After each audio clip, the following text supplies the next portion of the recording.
Thank you all, dear friends and book lovers, for having turned up in such impressive numbers to join us this evening. I'm truly gratified, and my apologies to those who couldn't get a seat, those who are standing here and those who are watching on the TV screen outside. My thanks to you for having taken the trouble to come, and we will look for a bigger auditorium next time. I also particularly want to express my appreciation to the very distinguished panel who've agreed to come and join us. We have P. Chidambaram, none of them needs an introduction, so I'll just give their names. Arun Shuri, Pavan Verma, and Ashutosh, all of whom have thought about the very issues that I've sought to address in my book. Many of them have worked in government and close to government and in opposition to government. And so they all have perspectives which I think will enhance our understanding of the themes that this book seeks to address. So what have I tried to do with this? I mean, forgive me, I will splutter occasionally, struggling with a cough and cold. I underwent a bit of trouble, not for the first time, probably not for the last, when I seemed to be prepared in 2014 to be willing to extend to the newly elected Prime Minister something of the benefit of the doubt.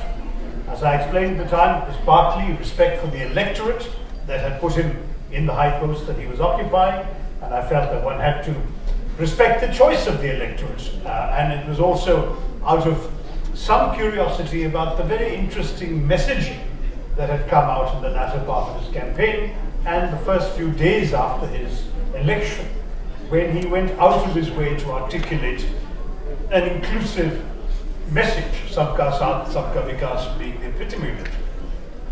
I asked a question and asked it once, is there a Modi 2.0? That got me quite a lot of flack from well-meaning friends, but in the same article I'd gone on to say it's too early to say, too early to tell.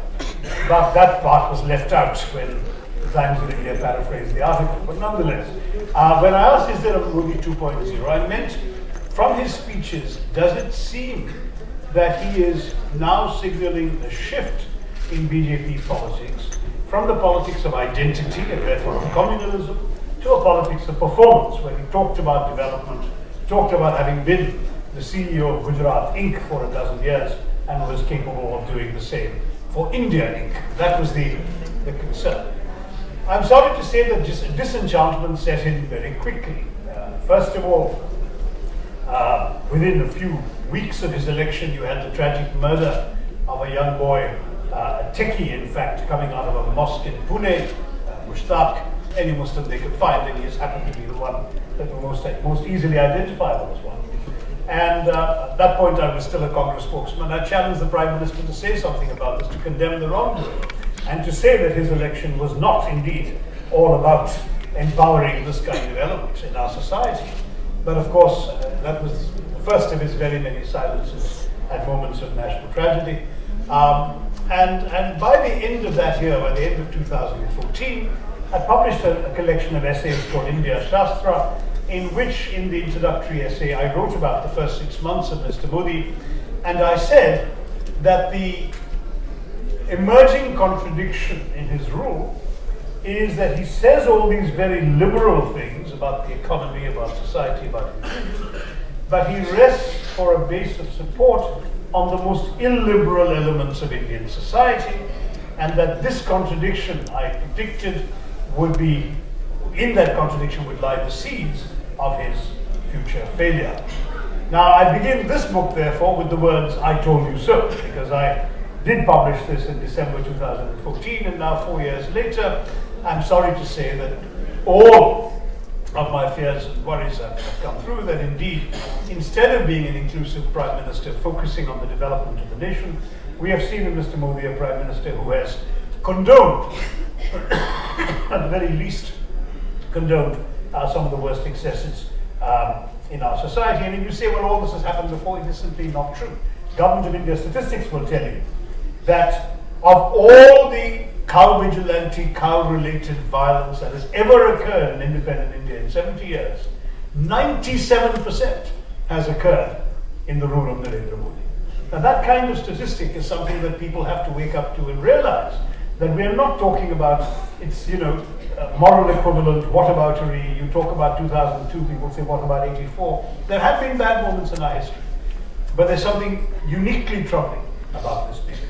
Any moral responsibility for it. As I mentioned the Prime Minister's silence, I've often been struck by the fact that in the high school shooting in America, President Obama would be on television within minutes, sharing the grief of the nation and of the families of the loved ones, condemning it, pledging whatever action he was able to take. But for us, we've had the flogging of Dalits, the lynching of Muslims, the beating up and murder of people, the suicides of farmers, and not once has the Prime Minister, the eloquent Prime Minister, chosen to comment on any of this, to even either issue a statement, a timely statement, as soon as it happens, not weeks afterwards, couched in another speech, had not bothered to issue a statement saying essentially that what we are expecting to see in this country is something different from what we actually are seeing. Anyway, to cut a very long story short, in this book what I've tried to do is to analyze the Modi regime substantively. It does not pretend to be a neutral book. I can't be neutral. I'm a member of the Communist Party and I have a point of view, and I have not hesitated to express my point of view in our politics. But though it's not neutral, it's not just lashing out either. It is a very sober, measured, and extensively substantiated, footnoted volume of work that lays out an unsparing and detailed case for the various paradoxes inflicted upon us by our Prime Minister. Now, let me just say that as far as the book is concerned, it's broken up into a few sections. We have one called the Modification of India, which talks about some of the injection of a certain kind of discourse into our politics, everything ranging from communalism and counter-vigilantism to the attack on science, and so on. Then on misgovernance, many examples thereof. In particular, we have seen as recently as the last couple of days of what has happened to one of our most revered institutions of the past, the CBI, and it's typical of the number of institutions which have been hollowed out in the course of the last 4.5 years of his governance. I have a section called The Failure of Modinomics, which talks about everything from black money to demonetization to his budgets. And finally, a section on India's foreign policy under Mr. Modi, the patterns of which I think many have seen as excessively impulsive and not anchored in strategic coherence. Former Vice President Sari Sarai, please, sir.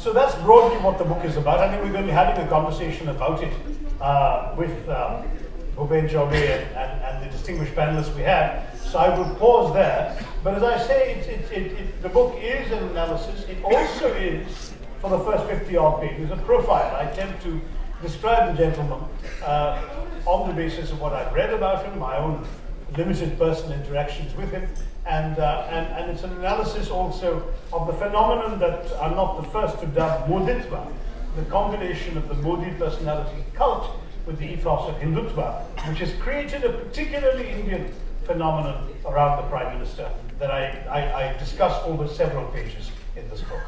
So I will leave it there. There is, as I said, the profile, the 5 sections, and I think it will not surprise you that the book concludes with a different alternative vision for the kind of India that we would like to see. And that is, of course, an India which is far more inclusive, far more egalitarian, far more progressive than the India over which Mr. Modi, our paradoxical Prime Minister, is presiding. Thank you very much.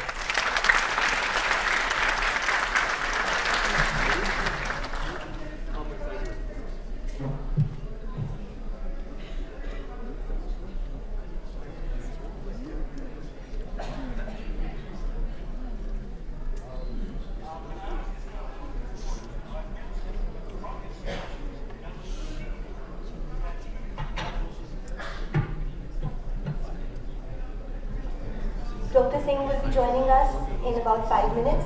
Now we have Dr. Shashi Tharoor read a few sections from the book for us.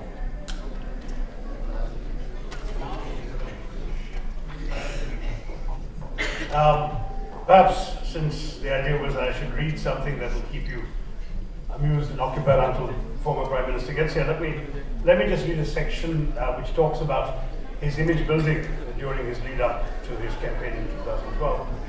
A key part of his public appeal was his decision to bypass the mainstream media, which he felt had been unfair to him, and since 2002, in favor of reaching out directly to the public on social media. His Twitter account became a key vehicle of his messaging. In the interest of full disclosure, I should say with due immodesty that I had anticipated in this regard, but he eclipsed me on 4th July 2013 as the country's most followed politician on Twitter, multiplied his lead several times soon thereafter. He's now the third most followed current world leader on Twitter, after US President Trump and Pope Francis, with over 43 million followers. In addition to his Twitter page, Narendra Modi, or perhaps more accurately, his personal social media cell, ran a Facebook page, a YouTube channel, a LinkedIn account, and also posted widely on other social media, including when they became popular, Pinterest, Instagram, and Tumblr. But through his choice of medium and the nature of his posts on these social media services, Mr. Modi sought to project a compelling picture of himself to the world. His photographs showed a modern, hands-on man of action, laptop at the ready, financial newspaper in hand, or wielding a DSLR camera. This is all 2012-13 I'm talking about.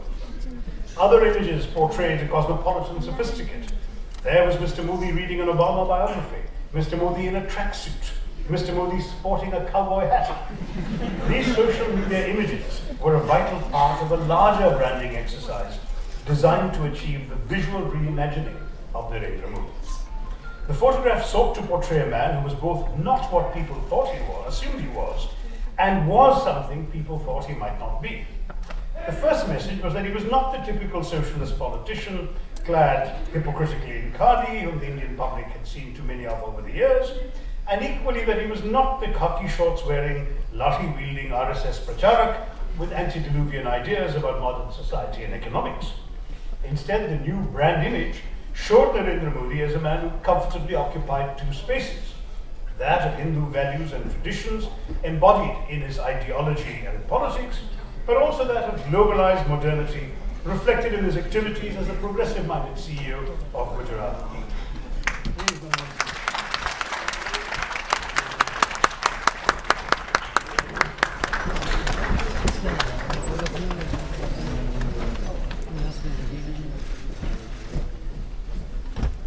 So while you catch your breath, I'll just conclude a short passage I've been reading from an early portion of the book to occupy the audience while you were on your way here. So it'll just be another 2 minutes and then we'll like to move to it. Narendra Modi had from childhood a taste for different ways of doing things, and he saw himself as a man of innovation. This self-image was what the picture sought to project to the wider world. The picture spoke of a figure not associated in the public mind with the RSS, a modern man adept at using the latest communications technology, at home with international economic thought and with titans of global business. Mr. Modi wished to convey that he had a globalized vision for the nation, unlike most of the members of his old organization, the RSS, who were associated with the nativist and protectionist ideas advocated by that body's Swadeshi Jagran Manch. As Mr. Modi declared in an address to the Sri Ram College of Commerce in Delhi in 2007, in a metaphor he was to use 7 years later as Prime Minister at Madison Square Garden, New York, Indians in the past had been known as snake charmers, but Indian youth in the future were moving from the snake to charming the mouse, the latter, of course, attached to a computer. This reinvention of the right-wing project by Narendra Modi and its propagation by social media did a number of things at once. It challenged the conventional wisdom about his and the RSS's politics and economics. It associated him with a willingness to learn and profit from the West, whereas the RSS had traditionally been seen as resistant to the Western globalization. It identified him with young India's aspirations for modernity. In the process, it allowed Narendra Modi to change the public perception of the party he sought to lead. It helped, of course, that much of his target audience were young people, first-time voters, Facebook and Twitter users, hailing from a generation that had grown up with little memory of the 2002 riots. It's a startling fact that half of India's population is under 25, and so the oldest of the youths voting for the first time in the 2019 elections would have been barely 6 years old when that tragedy occurred. Many had seen the BJP as a political vehicle for old men speaking in Hindi about the glories of Hindu culture, preferably while wearing saffron and sandalwood paste on their foreheads. Instead, here was a new standard bearer, a smartly attired modern man who could click a mouse with one hand while brandishing a trishul in the other.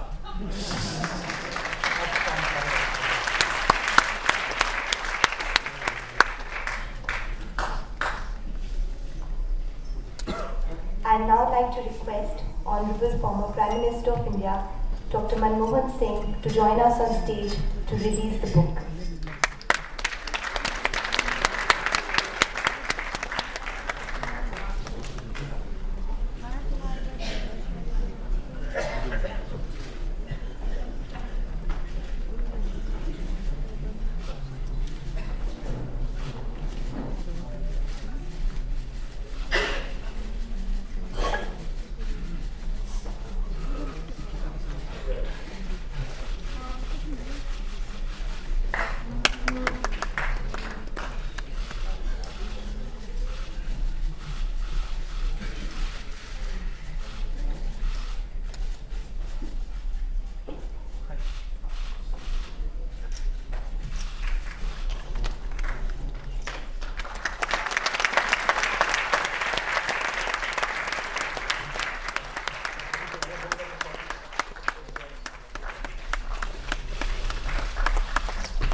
esteemed friend Shri P. Chidambaram ji, Shri Anand Shori ji, Shri Ashutosh ji, Shri Pawan Kumar Verma ji, and the author of the book, my dear friend Shashi Tharoor, distinguished ladies and gentlemen. In 2014, Shri Narendra Modi was elected the 14th Prime Minister of India on the back of many lofty promises he made to the people of India. In the past 4 years, Modi ji and his government have failed their electorate and eroded the voters' faith in his words and promises.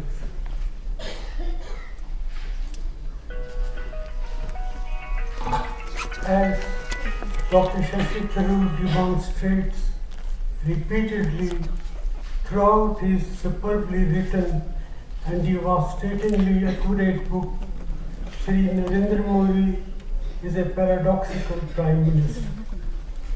He has spoken of being a Prime Minister for all Indians, but the government he presides over has been mostly silent in the face of widespread communal violence, mob lynching, cow vigilantism. At the same time, academic freedom are being sought to be curbed. The environment in our universities and national institutions like the CBI is being vitiated and dissent stifled. On the economic front, nothing concrete has been done to bring back the promised billions of dollars allegedly held abroad as black money. A hastily implemented demonetization and GST have proved to be disastrous for the economy. Petrol and diesel prices are at a historic high despite the fall in international crude oil prices, because the Modi government chose to levy excessive excise duties instead of passing on the benefits of low prices to the people of India. Shri Modi instead has thought it fit to punish our people. A fearful population, an economy that has been set back by foolhardy initiatives, a painful lack of jobs, growing distrust among India's farming communities, a devastating number of farmer suicides, insecure borders, instability in Kashmir, and the palpable failure in implementation of even laudable initiatives like Swachh Bharat, skill development, Make in India, and Beti Padhao, Beti Bachao. This is the Indian Prime Minister, Shri Narendra Modi, presides over. Not the secular, plural, free and equal society that our founding fathers had envisaged and envisioned and was built in its first 6.5 decades as a free nation. Shri Modi's rule has not been good for India, and it all arises from the Modi paradox that Shashi shows us in his book. Much of what the Modi government is all about has turned out to be little more than a series of empty gestures and marketing gimmicks with very little or substance having been achieved on the ground. Ladies and gentlemen, I thank and applaud Dr. Tharoor for writing this timely and important book and for reminding us that the idea of India is under threat today from those who seek not just to rule India but to change India's very heart and soul. Thank you.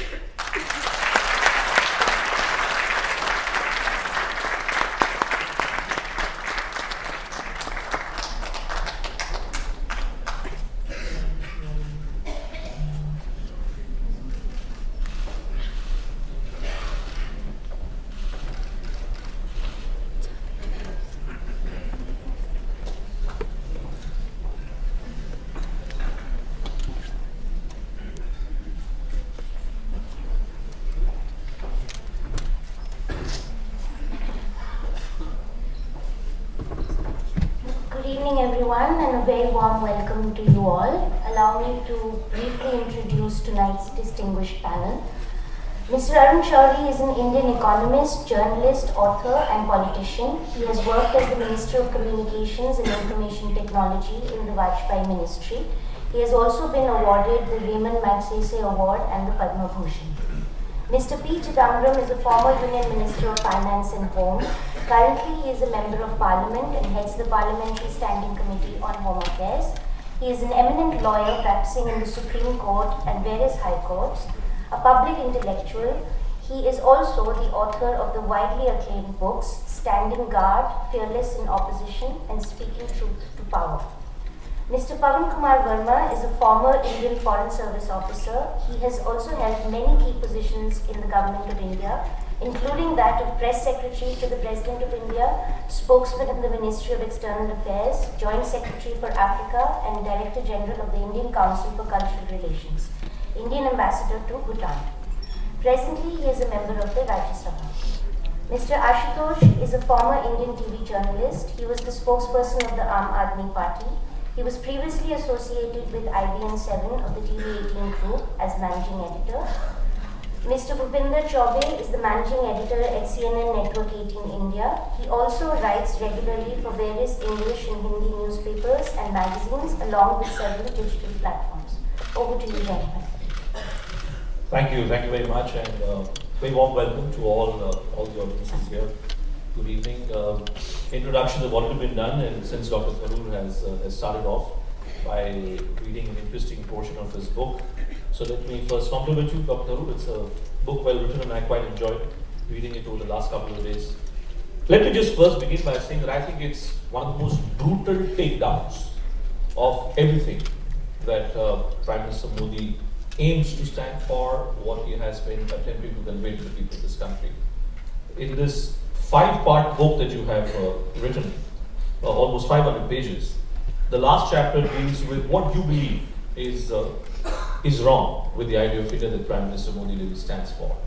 The immediate thought which comes to my mind, and I want to kick off this conversation with that, and then as we go along, we'll try and involve the audiences here as well, that if you say that everything that Prime Minister Modi stands for is bad for the idea of India, what then explains the fact that since 2014, Prime Minister Modi has been the biggest vote puller, biggest vote catcher in state after state? It's partly due, I think, to the fact that he has really managed to project the right qualities that people were looking for. And if you look particularly at, as you said, the period since 2014, there's this image that he is a selfless figure, that he is somebody who doesn't have a family to promote or to support, therefore he has no reason to be corrupt, he will only be there to serve the interests of the country, that he is a decisive leader, he gets things done. That's the sort of image that is assiduously projected time after time.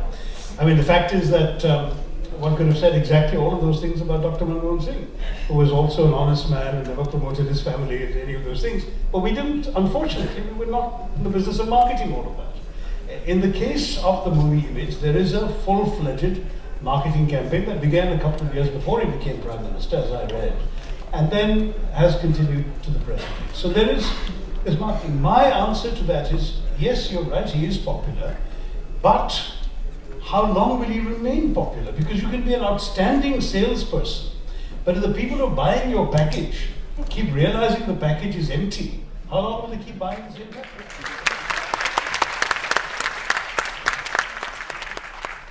I was looking at your references to what happened in the state of Gujarat, and you've given some rather interesting figures there, where you say that between 2008 and 2015, Gujarat slipped from the 6th to the 11th rank on National Human Development Index.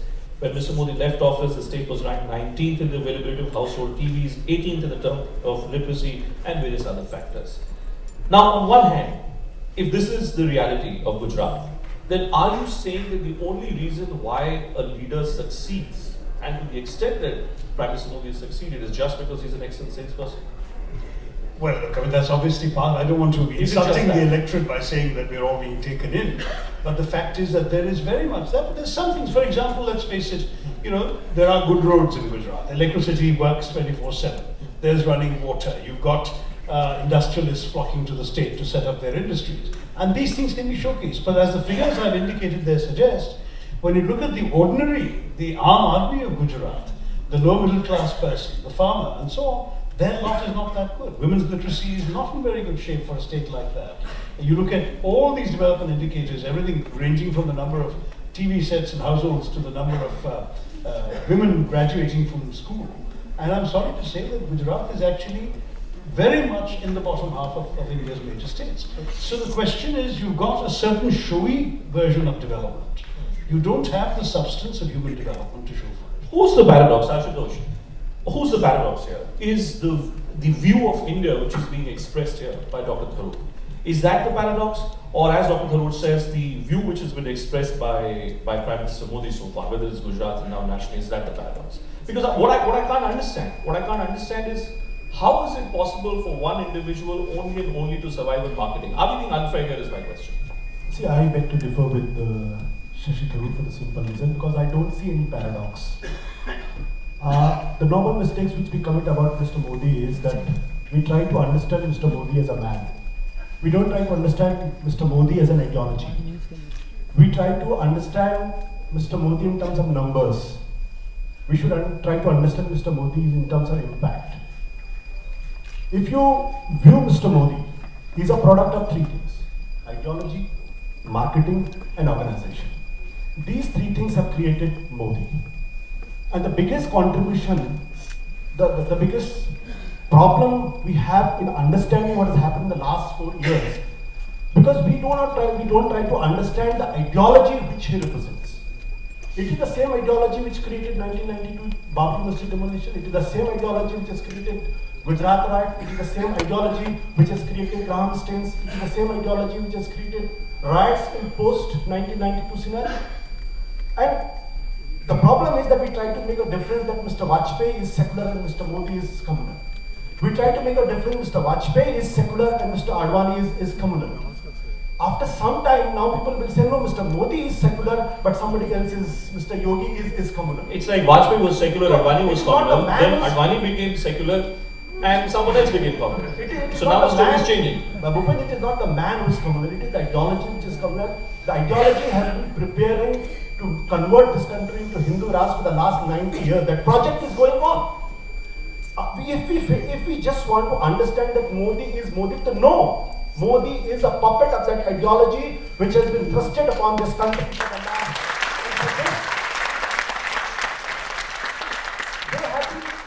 They have been preparing for this for the 1925. Why we make a mistake? No.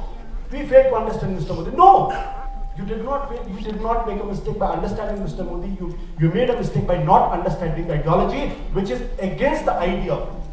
Okay, since we don't have a BJP representation here on the panel, but I guess at Pawan Verma, the NDA, and I must be honest in having known Ambassador Verma for a while, I'm always confused which side he's on. So I don't know what side we're going to get to hear from Pawanji. But Pawanji, where do you stand? Shashi Tharoor wants us to believe it's a bad idea to have Modi at the helm of affairs. Ashutosh wants us to believe the ideology is in question. But just as I was coming into this room, I saw that an alliance had been stitched between the JDU and the BJP in Bihar, and 16 seats each. So, can you clarify, Michael? Do you know the number of seats? Well, yes, I mean, just a short while back, Amit Shah has just gone on record to say that the alliance has been done. The alliance has been tied up on the basis of equal number of seats. Equal number of seats. Do you know the number of seats? Well, I'm only quoting what Amit Shah has said, unless the story is different. That's an aside. Unless the story is different. No, first of all, let me congratulate Shashi for what is actually what Bhupen said it is meant to be. A devastating attack, a convincing attack from his point of view. Remarkably well argued polemic. A critique that has substance within the framework of democratic differences. So to that extent, I want to congratulate you on an incisive, insightful, substantive book. I have a problem with black and white binaries. In your first chapter, which is your introduction, to quote you precisely, you say, why shouldn't our politics respect mutual expressions of respect across political divides? Why is our politics not so nuanced? Why is it a binary? I'm afraid, having stated all of that, you've done precisely the opposite of saying only one polarity, which is that everything that Mr. Modi has done is wrong. I'm not saying that you couldn't be right, but I'm just saying that you've gone against the first premise that you stated. The other thing is a BBC maxim, Bhupen, which says that you must admit your minor truths in order to have your major lies believed. Now, if that is a premise, I think this book would have been perhaps even more devastating if you had shown a relative level of honesty with regard to those who are critical of Mr. Modi. Why is the opposition unable to do the packaging? Why is the opposition not able to produce a leader who has the organizational skills? Why is it not able to project someone who can be a challenge to Mr. Modi 4.5 years of anti-incumbency staring him in the face, and some mistakes certainly which are verifiable? Why is the opposition in so much disarray? I think that if this was an analysis which was based also on the fact that given what Mr. Modi has achieved or not achieved, there was enough ammunition for a combined opposition in the country fighting for what they believe is the right ideology to come together in an effective and convincing manner, and then proven the point that in spite of his mistakes, we have an alternative which appears to be viable, which currently I don't see, I'm afraid. Let's bring in Arun Shourie on this. We keep going back to this question which has been flagged off by Ambassador Verma, that if everything is so wrong with Narendra Modi, why is the opposition not in a position to produce a leader? How very ironic, sir, that we speak at a time when the Intelligence Bureau wants to file a case against the police, the CBI director is in court, and you happen to be a petitioner against his number two. If everything is chaotic, if all institutions of Indian democracy are collapsing, why are we not seeing this giant leader coming from the opposition? Sir, this is too discouraging at beginning. देखिए बात ये है कि आपके अच्छे दिन आए हों या ना आए हों, उनके बुरे दिन आ गए हैं।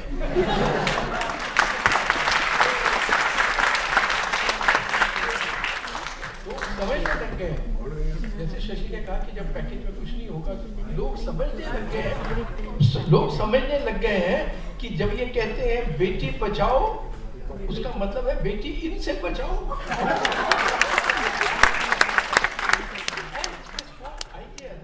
He's been such a great and successful marketeer and so on, and therefore he's going to prevail forever. The fact of the matter is that I believe he has completely lost control of even the administration.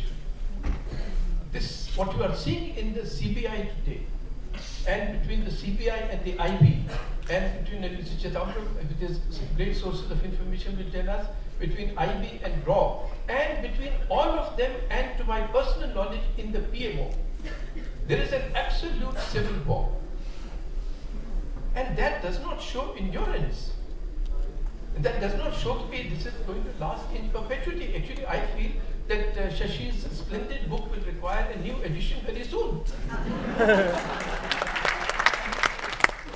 You see, sir, the explanations may be much simpler than the great theories that we built up. The first point is the division of opposition votes. After all, nobody is today claiming that Mr. Modi has the popularity he had in 2013, with marketing and other reasons. And yet, at that peak, he got only 31% of the vote. So, if you actually see that it is if the opposition were only putting up one candidate against him, on the average, they would start with 69% of the vote. If on the other hand, we start talking about 2 seats and 3 seats, and therefore don't get together, or some people are kept waiting for 3 days, and the leaders don't meet them. Then naturally, the other person wins. The second reason I feel is that the power of falsehood. We underestimate the power of falsehood, and one of the reasons for that is that we, all of us, we don't examine a thing before we acclaim it. Shashi was talking about just now about the discrepancies in the Gujarat thing. Really speaking, I can tell you from my own side, I just did not examine this Gujarat model. I just went along with the fact to be itni development ho chuki hai. And I must point out, there's some great data which Dr. Tharoor has put in this chapter. There's some great data which Dr. Tharoor has Yes, put. of course, there is on everywhere. It's an absolutely first-rate book, and for that I compliment myself. Because I'll tell you why. That I did not fall. That is my fault. That I did not fall for the blandishments and urging of my publishers कि भाई आप मोदी पर किताब लिखो. I thought at that time कि नहीं लिखनी चाहिए, इतना ephemeral phenomenon है कि इसको क्यों time waste करें. But I now realize that the real reason which shows my perspicacity is that my poor book would have been compared to Shashi Tharoor's book and people present what a silly book. So, I tell you, we did not examine the actual facts in regard to Gujarat. Today, we are surprised that ministers ko kuch bhi nahi hai. Ministers have no role. There is no cabinet. But that's the Gujarat model. We say the parliament has been reduced to a nullity. The Gujarat model, the assembly was reduced to that. We say that the civil service is only yes men, very civil servants. But that's the Gujarat model. We see, now we see CBI is being used, IB is being used, ED is being used to terrorize opponents, but that's exactly what is being done in Gujarat. So we did not see the Gujarat model and we acclaimed it, and now we are surprised. But sir, everything is a cycle.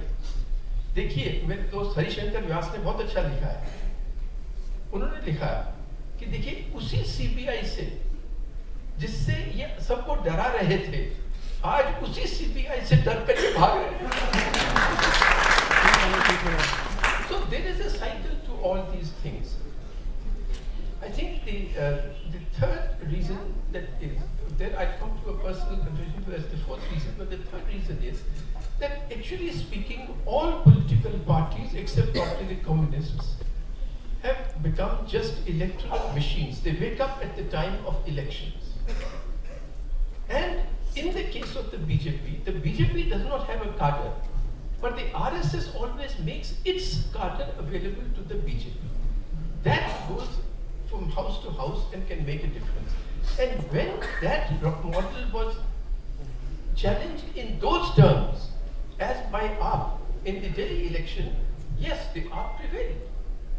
So it is the absence of a cadre. And finally, there is a lesson for persons like me, maybe not astute people like Shashi Tharoor, and that is that we really do shut our eyes.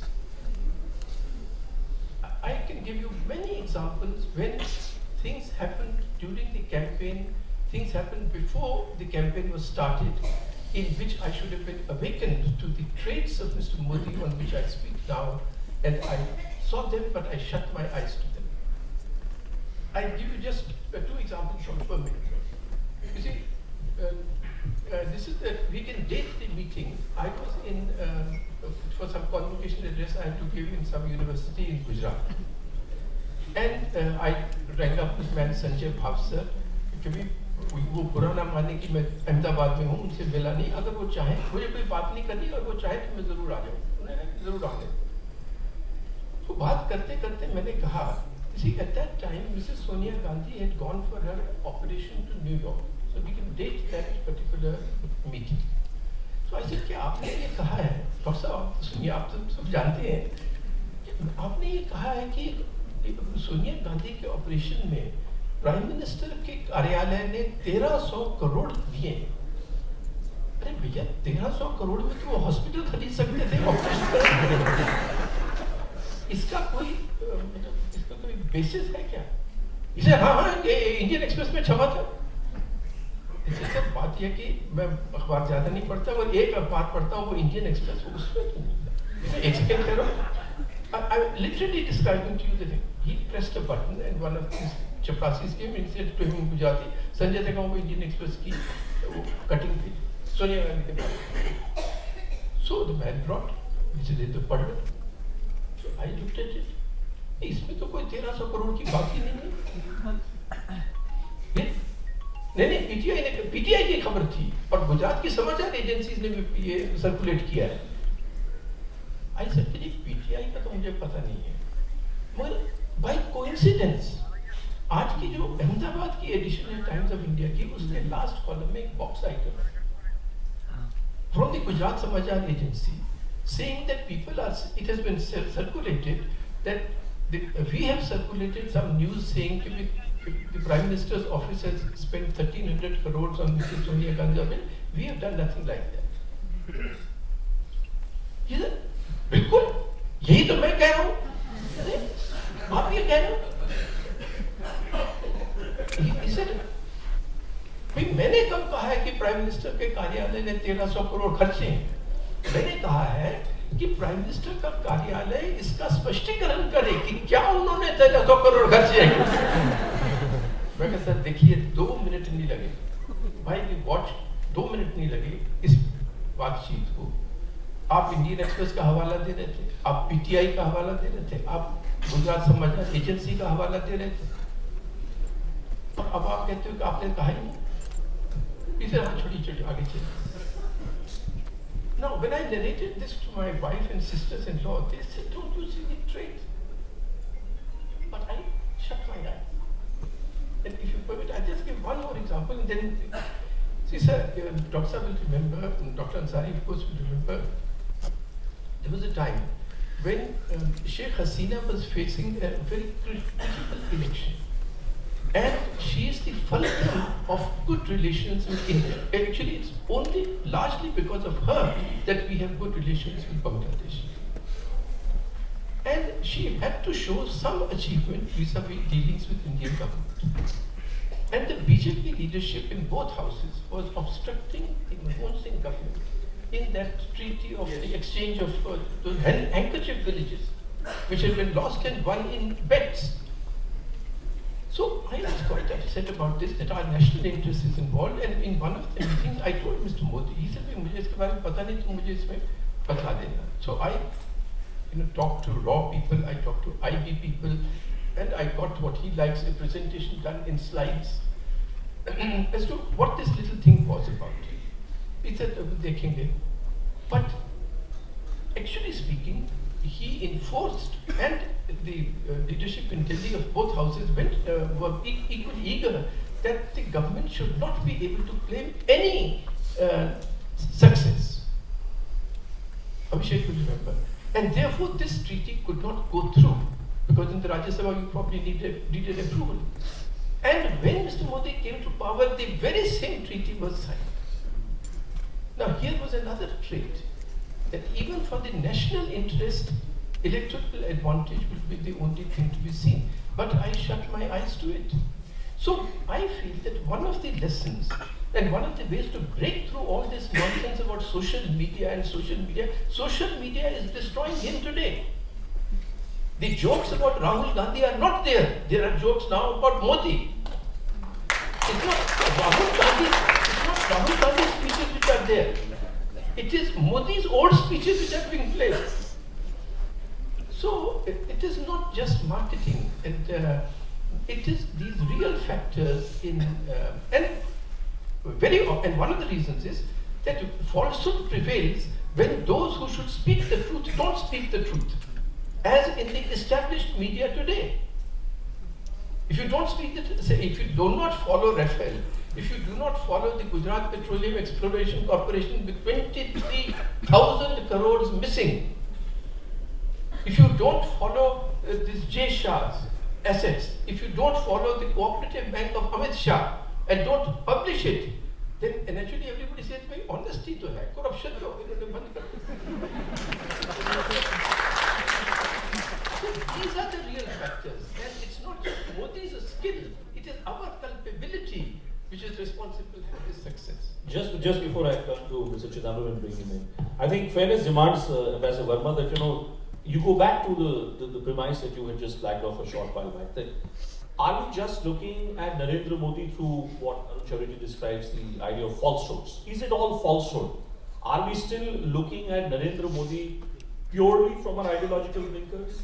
Maybe because we have our political differences, maybe because some leaders have fallen out with him or whatever. No, see, anecdotally, if you go, there can be many stories, as Arun Bhai has related, which are exceptionally damning. But I believe, that I support Shashi Tharoor in his first chapter, and I therefore I'm slightly critical of the rest of the book, and I want to be very clear on that.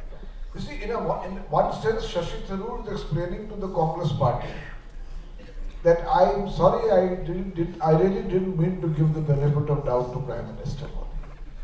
And he says that quite clearly in the first chapter, that if I was part of the Swachh Bharat Andolan, which I believe is a good idea, even if it may not have been implemented as efficiently, my party thought I'm a traitor. What about the suppleness, the flexibility, the intellectual capabilities of understanding that you can be on this side of the divide and appreciative of some good things that will be done on the other side? I'm reminded, if you will allow me, of an Urdu couplet.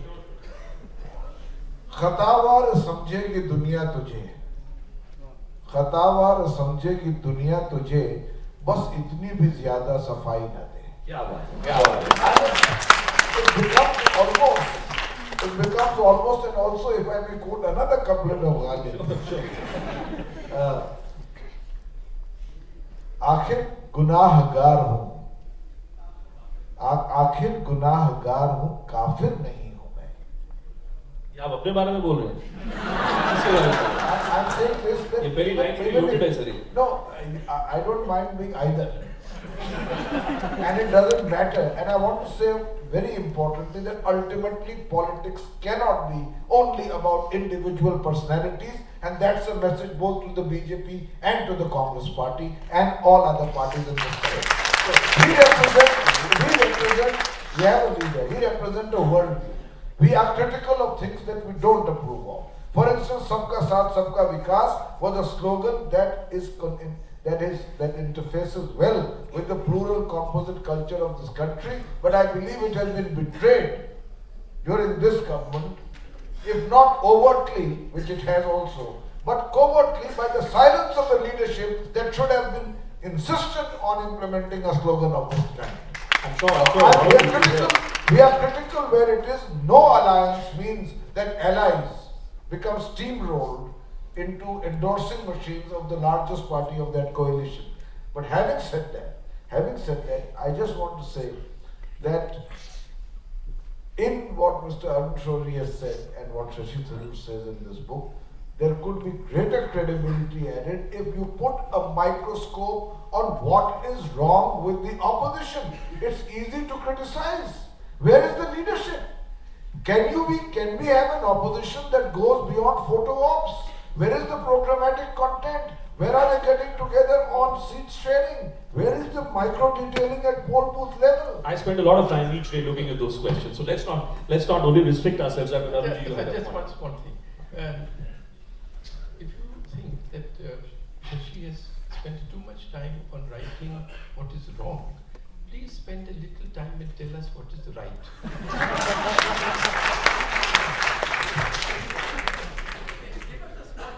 You know, when President Eisenhower was asked about Nixon, when Nixon became the candidate, and Eisenhower was asked that he's your he's been your vice president, please tell us his virtues.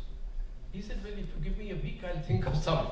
So, मैं तो immediately जवाब देने को तैयार. And my answer to you is typically in the form of a question to you.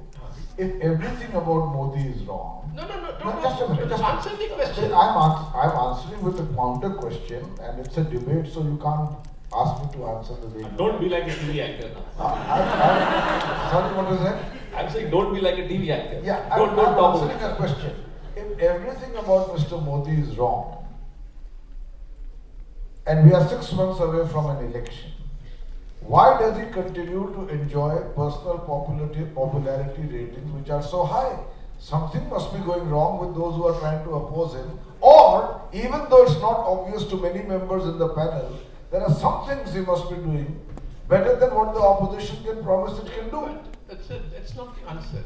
My question was, please list a few things that have gone right. Okay, let's bring forget the opposition for time being. Actually, I'll tell you, one of the lessons I have learned is it is safer in India to oppose rather than to support. If you oppose, and you say this this is what he may do, etc., Okay. he will live up to your apprehensions. If you support, he will always disappoint you. So Okay. I am not supporting the opposition from that point of view. But you have not listened to us. You said there are some things that must be going on that are right. You are an astute observer. Please listen to us. I'm some sure. of the things that you think are going right. I'm एक sure, sir, second, there are- अरे अब एक second है ना। बोलने तो दो चलो। अभी उन्होंने अलायंस किया है, अभी वो इनके लीडर बहुत मतलब वर्ल्ड व्यू है उनकी डिफरेंट है, मगर फिर भी जुड़े हैं only for the interest of the country. तो पता तो लगे कि भाई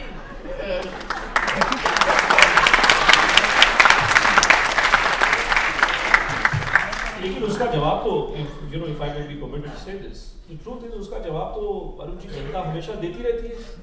चुनाव मतलब ऐसा तो नहीं कि नेहरू मेमोरियल जहाँ पे जो हम लोग बैठे हैं यही जनता है, ऐसा भी नहीं कि ये किताब सिर्फ और सिर्फ एक तस्वीर के लिए लिखी I गई think है। that's a very interesting point that you make. I think that in India elections can be the outcome is determined by many factors. मैंने आपको एक छोटा सा एग्जांपल दिया 31 and 69. इसी तरह that he won because there was another pair of figures 90-60. He won because in states which he 60% of the seats, he won 90% of the seats. You should see why it did not happen in the rest of the country. So there are elections in India. Supposing they are fought on by inflaming Hindu-Muslim animosity, Kairana, cow, now Mandir. And you also say that those things are wrong, as Pavan says sometimes. Then the election has been decided on that. Election is decided in India on elections are not only decided here, but they have inflamed one of the most regressive institutions in our mentality, and that is caste. So, if they are won on caste or caste calculations, it was said that Devkant Barua was the great arithmetic expert on caste. Now there are Amit Shah is the expert on those kinds of alliances. Okay. So if by putting that together you win, and then you say that caste is bad, but he has won, therefore there must be Let's something make it right. Mr. Trump. Let's make it Mr. Trump. Only one. Let's make it Mr. Trump because I think it's an interesting argument. that you make. I was quite happy to be here listening. No, but sir, the conversation so far actually builds very nicely with the very first page of Dr. Tharoor's book, where he says to the people of India who deserve better. And then when he concludes the book, he talks about the idea of India. And he says why he believes that the India which exists today, the idea which is being propagated today is not his idea of India. I want to know from you, sir, what is this idea of India which is spoken about so much, where Prime Minister Modi believes that he's got the idea right, but there are many people here who believe that that idea is completely contrary. Is that the basic dilemma today? Well, that's the starting point, because if your idea of India turns out to be the wrong idea, or the distorted idea, then everything will go wrong. But let me ask, I assume everyone believes here in democracy. Is there anyone who thinks that there's a better way of governance than democracy? So I assume everyone believes in democracy. The next question is a little tricky. How many of you believe in a liberal democracy? Some hands are not going up. Why? Because a lot of people think that, and even yesterday there was a learned lecture, we must have a strong state, hard decisions. You heard that? Yeah. That is the seeds of an illiberal democracy. To those who don't know, that you're talking about the National Security Advisor who was speaking, who spoke at length about Illiberal democracy. what he believes is the strength of a liberal democracy. Hitler got elected in a democratic election, but he converted it into an illiberal democracy that led to a dictatorship. Poland, Hungary are moving towards illiberal democracies. There's a prime minister there who says, I believe in illiberal democracy. Turkey was a liberal democracy, turning into an illiberal democracy. Many people simply don't understand the difference between a liberal democracy and an illiberal democracy. Once an illiberal democracy is in place, everything will go wrong and we will move towards a dictatorship. What we are opposing Mr. Modi is about, that you are the embodiment of an illiberal democracy. Cabinet has no function, cabinet has no place, ministers have no place. Mr. Yashwant said it very well. The defense minister did not know that the Rafale deal would be cancelled. The foreign minister, the home minister did not know that president's rule would be imposed in Kashmir. The foreign minister did not know, and he gave an example. The cabinet did not know that demonetization was around the corner. These are examples of how an individual has taken all power to himself to convert this country away from what we founded it about, a liberal democracy.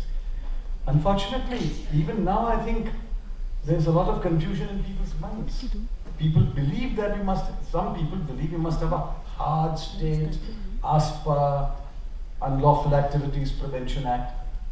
You saw what the governor of J&K said yesterday.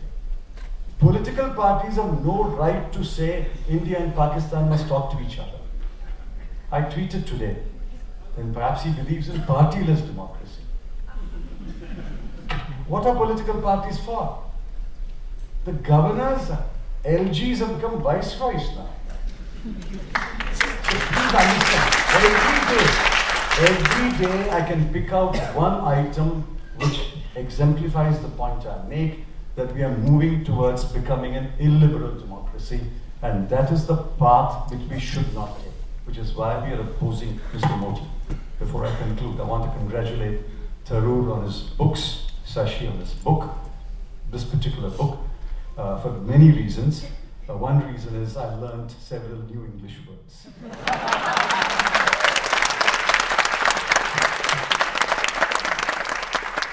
Why wasn't that point who better than you to answer this question?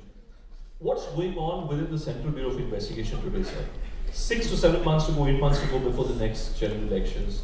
I get a sense that there are a few things which are happening now which could be described as defining moments of this, let's say, last 4.5 years. Would you agree with me that what we're seeing now happening in court is really one of the most defining moments of this government? We have the most credible Bureau of Investigation, CBI, and we have the most enlightened Directorate, AED. Who am I to comment on that? I'm one of their favorite. This is again an example of how an institution is being destroyed. It always had its weaknesses, I'm not denying that. There are instances in the past where there have been some elements which were strained from the past. But today we're virtually destroyed. A new government has to reinvent a federal Bureau of Investigation or a central Bureau of Investigation. This cannot be repaired. This cannot be put together again. You can say the same thing about the Central Information Commission. You can say the same thing about the Central Election Commission. I don't know how many papers are going to report what happened in court today when the Central Election Commission appeared in the matter. I hope some papers will report what happened today in court. Every institution is being destroyed from within by putting your people there and destabilizing it and capturing it and then bending it to your needs. Every institution. Let us wake up to that. I think, from my travel, I think people are beginning to sense that something is going wrong. I'm not yet sure whether they know what's going wrong, but I think they're beginning to sense that something is going wrong, and they are willing to listen more. More people are willing to come up and talk to you. More people are willing to come and tell you private what they would not have told you 3 years ago. Is this, just before we start taking some questions from the audience, Ashutosh, is this the Congress's hope that what Mr. Chidambaram is saying, or in course of your travels, do you believe that this is something really dramatically changing in India? Before somebody answers, let me answer that. You see, please understand that Indian politics is not bipartite. It's multi-party. There's one half of India, not a physical division, one half of the states of India where the Congress and the BJP are pitted against each other. And they have 31 plus 19, 50% of the vote. Other half of the states, the opposition, the principal parties are the state parties. Now clearly, where regional parties are ruling, minus Bihar. Bihar moves from this column to that column to this column. Very difficult to know where Bihar stands. Pawan becomes NDA plus, then NDA, then NDA minus. Minus Bihar, all states where there are regional parties which are dominant parties, Mr. Modi is not going to make any headway. But the Congress and the BJP are pitted against each other. It's anybody's call, and let's see what happens. Before answering the question, I would like to answer what you said, that why he is winning so much. I think we have examples of Shahabuddin in Siwan winning elections for so many terms. We have a Raja Bhaiya in UP. DP Yadav, and that is why the party unfair to the Indian electorate. When in the state of Uttar Pradesh, a party scores a victory which is the third biggest victory in the history of independent India, then are we living in a land where we are unwilling to accept that maybe the Indian voter, for marketing reasons, sales reasons, or whatever reasons, just because somebody is winning does not make him virtuous. Please understand this. That's winning an election cannot be the barometer. Winning an election is not the barometer. Let's say that. Winning an election is an art. It's an arithmetic.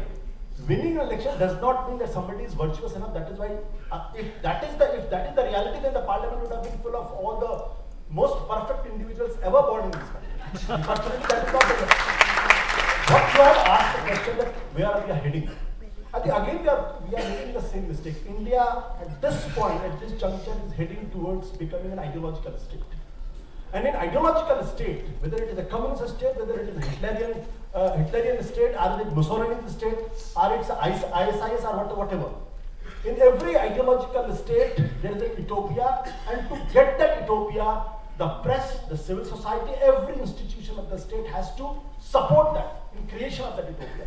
So if we are heading towards a Hindu Rashtra, then let's forget about that. There will be free press, there will be free civil society, there will be free judiciary, there will be nothing free. Because every, same example taken Soviet Union. Was press free there? Was judiciary free there? Because all of them has to contribute for the construction of that utopia which is called Hindu Rashtra or which is called a classical society in Soviet Union. Okay. So let's understand what is the danger. So let's not talk about press is not free. Press will never be free. Judiciary will never be free. They all have to surrender to form that utopia which is called Hindu Rashtra. Okay. The danger is that big. Okay. What we'll do is that maybe we'll take a few questions and then we'll take some of those questions up with the panel. So whoever speaks, just introduce yourself and be brief if you possibly can, because we've been going on now for almost 47 minutes now. Is someone there with the mic? Yeah. Well, okay. So just the two ladies here.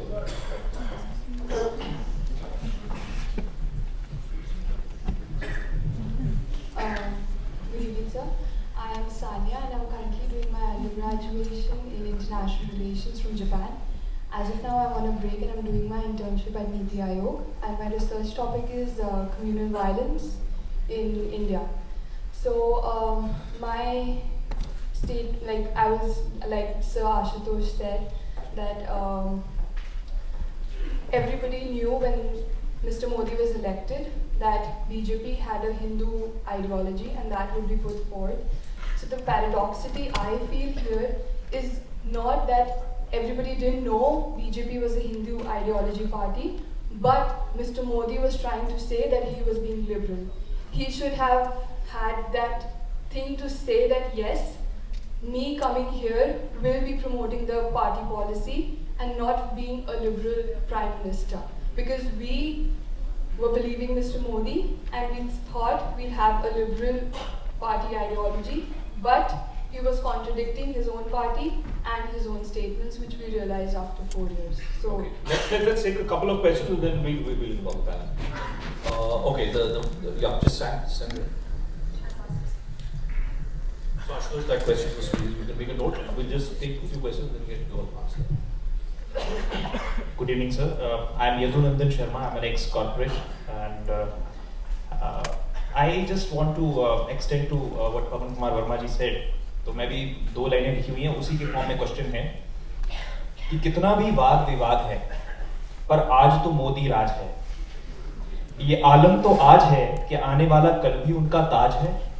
So I just want to ask Mr. Shashi Tharoor that, the book coming on the name of Prime Minister Modi at such a time when election is around, won't it add to the publicity? Are you not helping his marketing cause? Basically, you're saying that Shashi Tharoor, India's #1 bestseller, also needs to depend on Prime Minister Modi to sell his book. Okay, yeah, well, thank you. Let's get the mic here, please. Or you can be loud and. Yeah, I can loud. Hi, my name is Happy Jain. I'm from Houston. I'm a businessman. And good evening to everyone, and good evening to gentlemen. I don't have a question. I mean, these things are pretty clear. You don't have a question for these. I have a statement to make. And from the last 45 minutes that we have been hearing to all the distinguished guests over here, and I'm so happy I'm here this evening. What we have heard about, the common cause of each one of them is India, the future of India. They haven't spoken about Mandir. They haven't spoken about Ramji, Rahimji, and the Dargah and all those things. The common cause over here is India. And that is what all of us have to listen today and decide today, that we have to vote for India. It's not Congress, it's not BJP, it's India. That we all have to go back to and we have to vote. Every one of them spoke about India, and you can hear it, you can hear the emotions. It's about the country. None of them made statements, none of them went personal. What they talked about was logic. What Mr. Tharoor and Dr. Tharoor, have spoken is facts and figures. He hasn't said, मैं 15 लाख दूंगा. He hasn't said, गौ माता से cancer सही होता है. He hasn't said कि ये करो, वो करो, and all those things. None of those things. So thank you so much. Vote Let's take one question on this side. Let's take one question. Yes, lady there.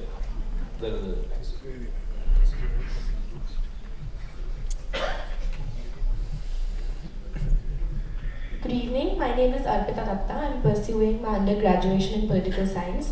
Right now we can see that with the involvement of the PM in the CBI's working, or the provisions where we can see that government officials cannot make any anti-government statements. Even professors, we have professors in our class who have made statements that they cannot say anything against the government. So with such provisions around, I have this question for Dr. Tharoor, are these the times of an undeclared emergency that is going on in our nation? Okay, let's start with the author, Dr. Tharoor. I think to a very great extent that is a fair analogy. What the book does is, of course, warn the nation of all of these trends, the hollowing out of institutions, as Mr. Chidambaram pointed to a minute ago. The very fact you mentioned this, by the way, was after the book went to press, that they announced that any professor in a government university could not write anything critical of the government. So if you're a professor of development economics and you're doing a field study about the working of a government project, you cannot say that it's failed, even if it has failed. Or if you're writing an op-ed in a newspaper, you cannot be critical of the government because you're earning your salary from the government through the UGC. Now this kind of thing is deeply, deeply unacceptable. I'm hoping that somebody will have taken this to court and challenged such a ruling on the part of the government. But the fact is that as long as we have the residue of the institutions that have been built up in the last 70 years, we can still prevent the country going completely down the tubes. Our freedom to express ourselves is part of that, which is what this book seeks to exercise. The courts can be a bulwark against abuse, even if some of them may sometimes be turned in a certain direction. Honest people can come into institutions and redeem those institutions.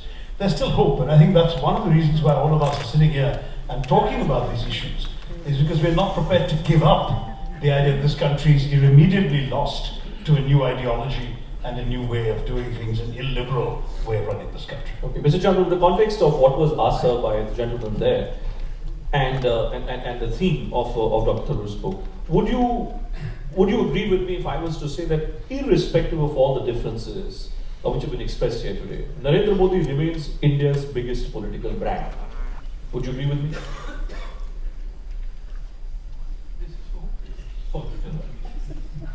political brand in the sense that yes, a lot of people purchase that or what? Are people purchasing? Yes, are people willing to buy that? Are people willing to buy the messaging coming from the brand? Yeah.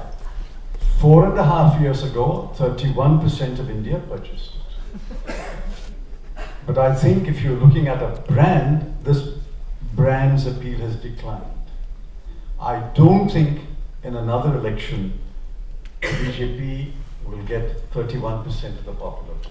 I don't think so. That's a good headline you've given. So BJP is not getting 31%. I don't think so, but it depends again on coalitions and state-wise fights. But if you're looking at number of people who are purchasing that brand, the brand is on the decline. And the reflection is in the social media, as Arun pointed out. Okay. Mr. Shashi. Sir, 2 points. Just imagine how things have changed. What are we talking about? What was your question? Is Mr. Modi the biggest brand? The Prime Minister of India is just a brand.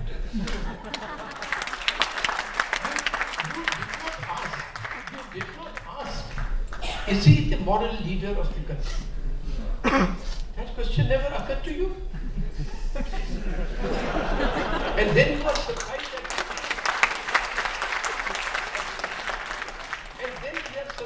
at his silence at killings and lynchings?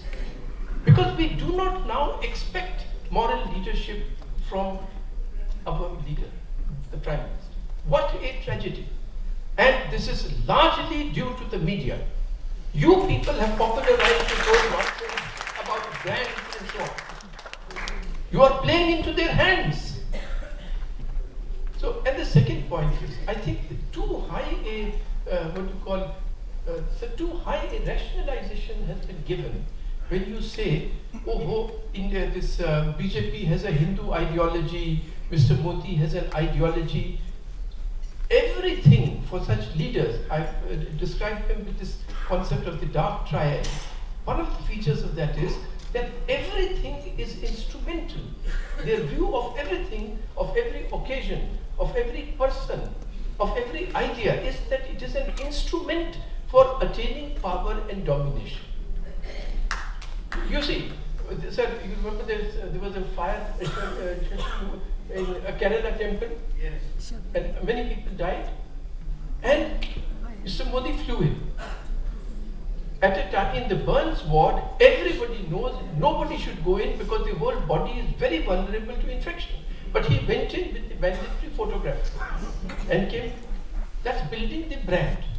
That's not providing succor to those who have been burnt or to their families.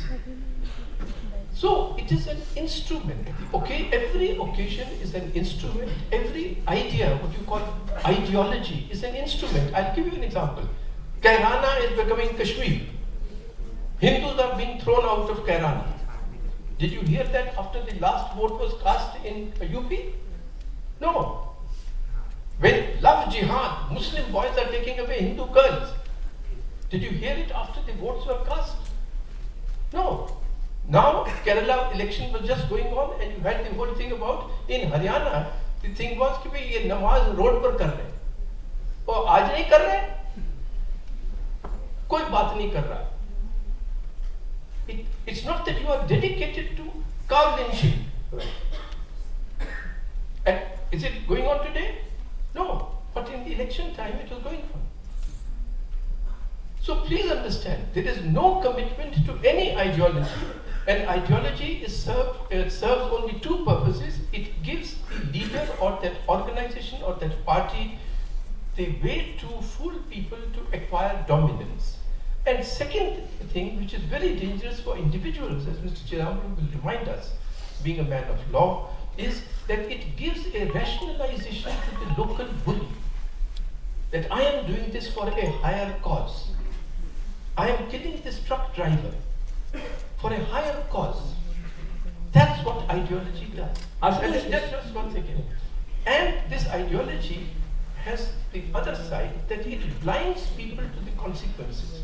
When you kill a truck driver in Punjab, in Kashmir, the Kashmiri now does not think of himself as a Kashmiri, but as a Muslim first.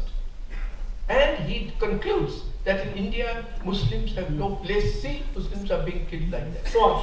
But when you say, I am doing this for an ideology and a higher cause, you can shut your eyes to these consequences. So basically, Ashutosh, is the reality of India today, to look at this in the context of Dr. Tharoor's book, The New Idea of India. I'll come to you. I want to give you the last word, since you represent the so-called technically the other side here. My question, Ashu, is that is Mr. Shawri suggesting that India today is blinded? Voters today have been so taken in by this political brand, and they've been blinded maybe because of polarization or all the other various factors that he's spoken about, and therefore people are purchasing this brand. Is that the reality of India? Upet, I think I would like to ask a question to Mr. Shawri himself. Because I want to know personally, he has been a cabinet minister in Mr. Vajpayee's government, and he was with the BJP when the Babri Masjid got demolished.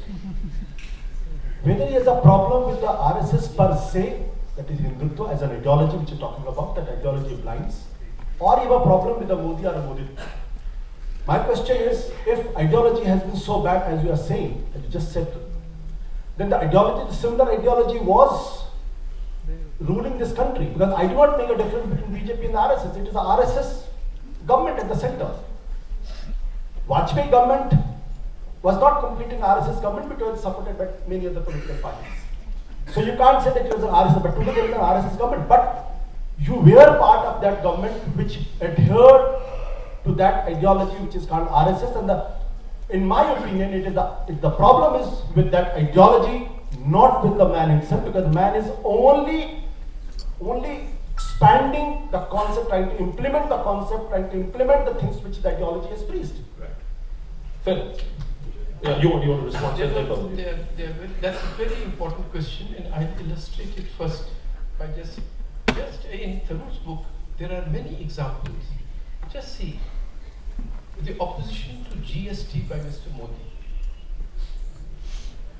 Was it? Yeah.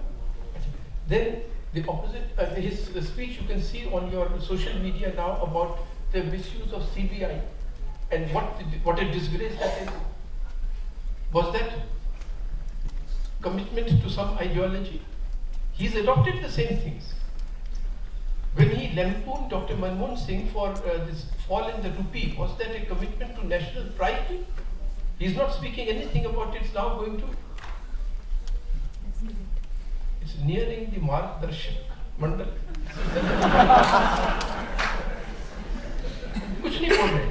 So is it a commitment to national pride, or has his commitment gone? No, not at all. He was opposing it then for just differentiating his brand and opposing everything, and now he is doing the same things, and you may read various theories into it. That's one point. Second is a very important point that Ashutosh has asked about me personally. Sir, the ideology to which people like, not the ideology, but the ideas to which people like everybody here, I think, subscribe, is what Mr. Chidambaram is talking about, the liberal idea. That is, yes, RSS will be right in something. For instance, if they do some good relief work, very good. I felt that at one time when nationalism had become a dirty word in India, they kept that spark alive. I said that. I felt that many of the leftist historians had distorted many facts. I wrote about that, and then I wrote that when the RSS starts doing the same thing, it will have the same consequences, not only for the country, but for the RSS. You will see that in my book on eminent historians. So, it is the idea, our commitment is to the free flow of all ideas. And in that competition, something good will come. That has been the great thing about India all the time. And finally, you said about Mr. Vajpayee's government and working in that government. The fact of the matter is, I can 2 points only. At no occasion was an RSS idea a determining factor in any decision of the Vajpayee government with which I was connected. Second, I just mentioned, And on the conspicuous matter of the Gujarat riots, I had narrated this in public earlier, how very broken Mr. Bajpayee was and how he had pushed for the resignation of Mr.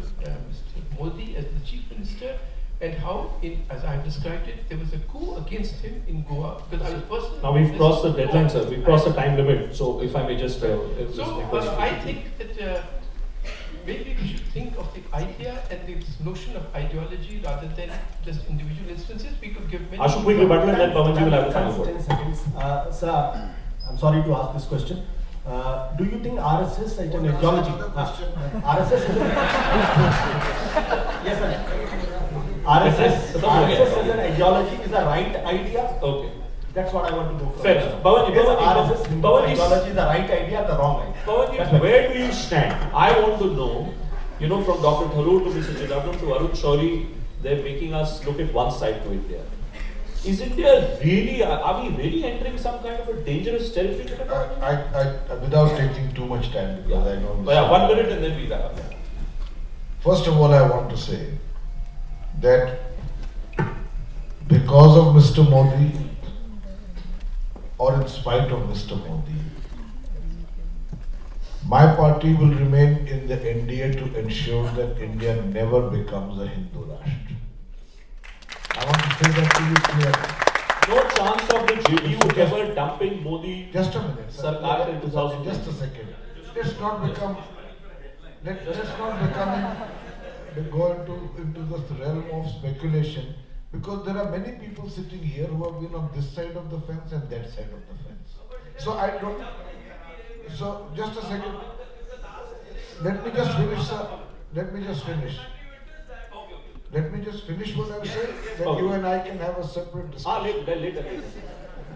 So I believe that the idea of a composite, plural, united India is fundamental to our country, and we will always fight for it. If Mr. Modi is an obstacle to it, as some people believe he is, we will fight him. Now, the second question is, therefore, my position is, if you will allow a couplet, to Hindu banega, na Musalman banega, insan ki aulad hai, insan banega. And I also want to say, to those who believe that this Hindu Rashtra idea is possible in our country, I want to say, sabhi ka khoon shamil hai yahan ki mitti mein, kisi ke baap ka Hindustan thodi. So I want to make these things clear. The second point I want to say, this is a specific reference to Shashi's book. You see, there is a dishonesty somewhere in a debate, and there are two kinds of dishonesty. The first dishonesty is to say what some people in the BJP say, that everything before 2014 was wrong. And the other dishonesty, which no one is taking cognizance of here, is to say that everything before 2014, after 2014 is wrong, and everything before it was right. It's not true. Institutions were subverted before, institutions are being subverted now.